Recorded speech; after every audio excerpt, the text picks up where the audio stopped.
একতা সম্মতির লক্ষণ, কিন্তু সেই সম্মতিটা কিসের প্রতি? দুর্নীতি, দুরাচার, হিংসা এগুলোর প্রতি কি?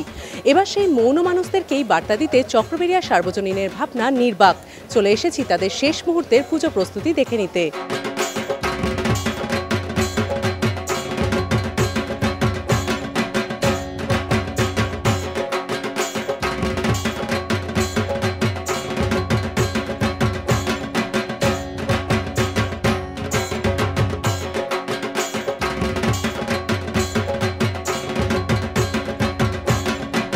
চক্রবেড়িয়া সার্বজনীনের এবার ৭৯তম বর্ষে আমাদের ভাবনা নির্বাক।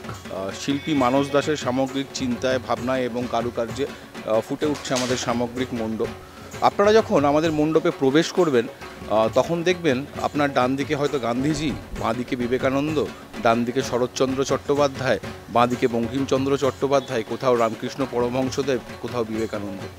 অর্থাৎ এরা তো আমাদের কাছে শুধু মূর্তি নয়, আমরা বরাবর ছোট থেকে এদের আদর্শ, এদের মূল্যবোধ, এদের দর্শন, এদের মানসিকতা, এদের সমাজ সংস্কারক মানসিকতা সমস্তটাকে পাথেয় করেই আস্তে আস্তে যে যার মতো করে প্রতিষ্ঠিত হয়েছে জীবনে। এবারে আমরা সকলে মিলে, চক্রবেড়িয়া সার্বজনীনের সকল সদস্য মিলে সমগ্র পশ্চিমবঙ্গবাসীর জন্য, সমগ্র মানব জাতির জন্য মায়ের কাছে করজোড়ে এই নিবেদন রাখছি, এই যে বর্তমান পারিপার্শ্বিক অবস্থা, সেই সময় দাঁড়িয়ে রণচণ্ডী রূপে আয়মা এবার ধ্বংসকর মানুষরূপী অসুর যত। এবার শিক্ষা তাদেরও দেমা যারা আজও নির্বাক হয়ে রয়েছে নত।